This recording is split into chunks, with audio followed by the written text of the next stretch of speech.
Hello again.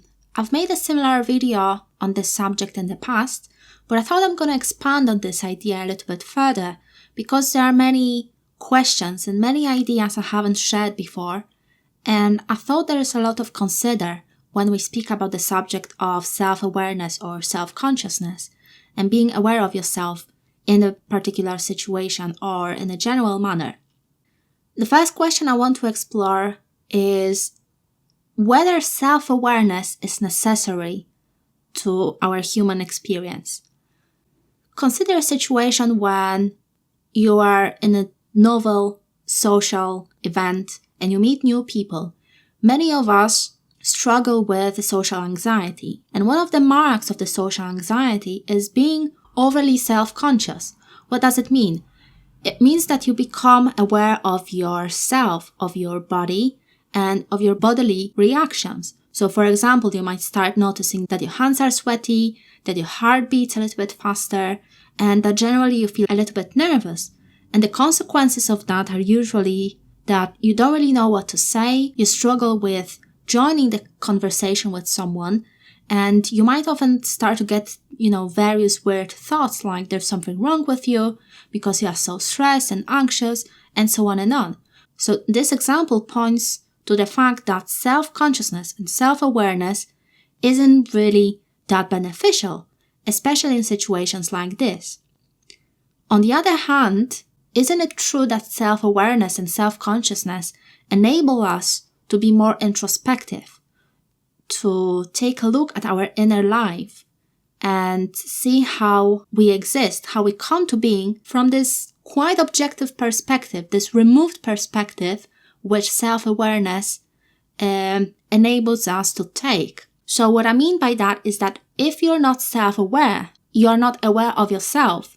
So you'll not be very aware of what's going on in your conscious or subconscious mind, but you will be the self without any introspection. You will not know why you act or how you act.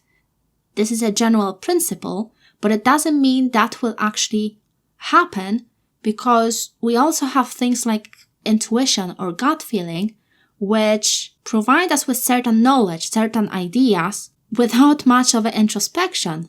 You don't have to introspect in order to have an intuitive feeling. So this again questions the idea of whether self-awareness and self-consciousness is necessary. On the other hand, imagine you are having some struggles or problems in your life. Wouldn't self-awareness be very helpful in this situation? Because then you will be able to take a look at yourself and see where the potential problem might be. Like, what is it about your behavior that causes some problems? What is it about your attitude that might not be beneficial to your experience? I remember a while ago I've read that book by Fritz Perls, who is the founder of Gestalt therapy. And the book was called Ego, Hunger and Aggression, if I remember right. And he said something to a man who struggled with daydreaming during the day, that there is a time for daydreaming and there is a time for work.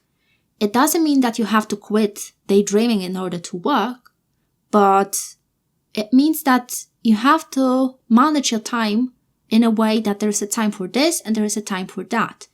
And I think I would agree with this principle being applied to self-awareness as well, so that there is a time for being self-aware and self-conscious and explore yourself, and there is a time for focusing on your experience itself, being in the situation and acting. Perhaps I could even say that there is a time for being and there is a time for doing. You can't act and you can't do when you are focused on yourself and you're trying to explore all these various ideas and aspects of your personality. And you can't really be when you try to do. Although this one could be probably easily argued with, because when you're immersed in the act, then perhaps certain parts of your personality could come out to light, because your conscious focus is on the activity itself, so your unconscious mind is more free to express itself. So this is something to consider as well when we think of the idea of self-awareness. I think that most introverts, if not all of them, have overdeveloped this idea of introspection and self-awareness to a point where getting out there and directing this energy outward towards the world becomes simply draining, because they are used to focusing this life energy inwards towards the internal life, which in turn produces the sense of self-awareness. And this is actually what Jung said as well about introverts, that this is the major difference between introverts and extroverts, that introverts direct this energy inwards instead of outwards. So they are naturally more self-aware and introspective than extroverts.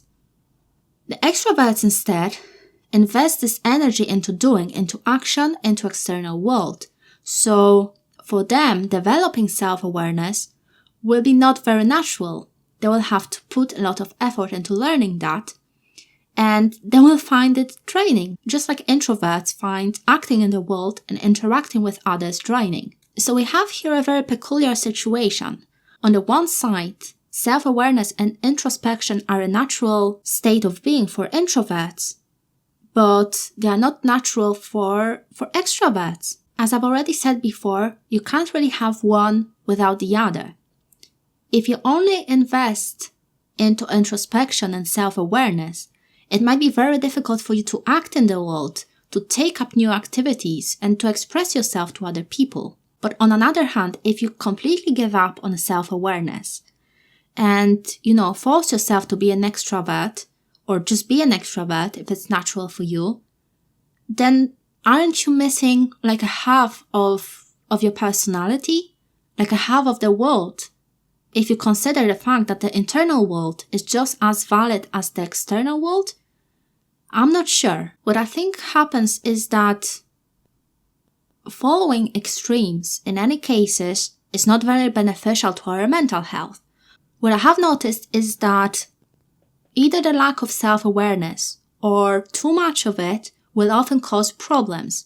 So, for example, in case of introverts, too much of self-awareness will prevent them from acting in the world, whereas for extroverts, not enough of that self-awareness will pose many problems, making those people very impulsive and irresponsible, or totally dependent on the external stimuli, other people and their opinions and approval.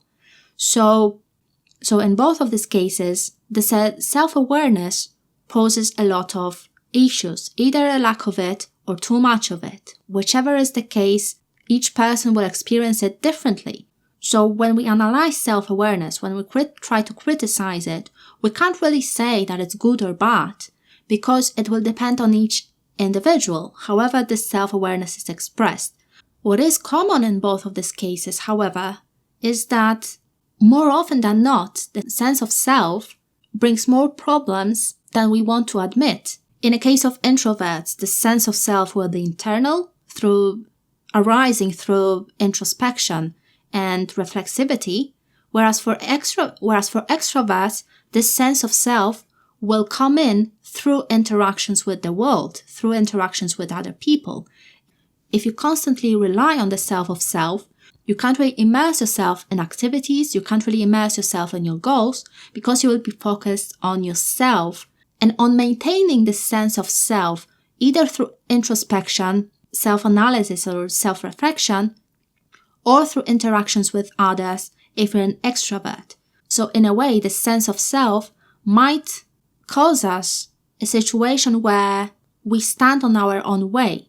When you tell yourself that you are such and such, that your personality is this and that, you are limiting yourself to this little category, to this little box, which supposedly describe your whole potential, your whole behavior, and all of your actions that you take. Now, this could certainly help you to understand yourself better, perhaps explain some of your behaviors and tendencies, but on the other hand, it might be like a self-fulfilling prophecy, because if you attach yourself too much to this label, more often than not, you'll begin to act in order to fit in to that personality type.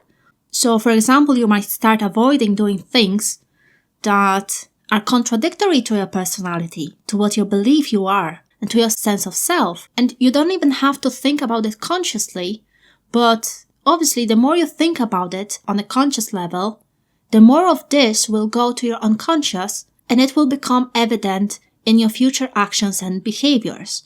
So instead of allowing this creative energy to express itself through whatever medium we choose, we are focused on maintaining the self of self through recycling various thoughts, through recycling various emotions, focusing on our emotional reactions and emotional self-expression, or through communication with other people and getting an emotional responses through them, or expressing our emotions through interacting with other people, and so on and on. To use an example, let's think of an extrovert who can't really stay on their own. They struggle with loneliness. They don't want to be alone at all. And whatever free time they have, they must go out and do something and interact with others. The whole point here is that we might spend so many years trying to maintain a secure sense of self that we are used to, that anything that challenges it or threatens it becomes very uncomfortable for us, and we'll do anything to avoid this discomfort. So my final advice to you, and especially those of you who feel somewhat blocked or as if their life lost meaning, is to stop being so attached to your personality, to what you think you are, to the sense of self that you are, because that's going to limit your behavior and responses to the external world, and it might even limit your potential and make your life a little bit empty, because you'll try to keep the sense of self, the sense of personality consistent in order to fit into that label that you've imposed on yourself. As a short reminder, I'm available for private coaching and counseling. If you're interested, just go on my website, mindmastery.com, and send me an email. Thank you very much for listening.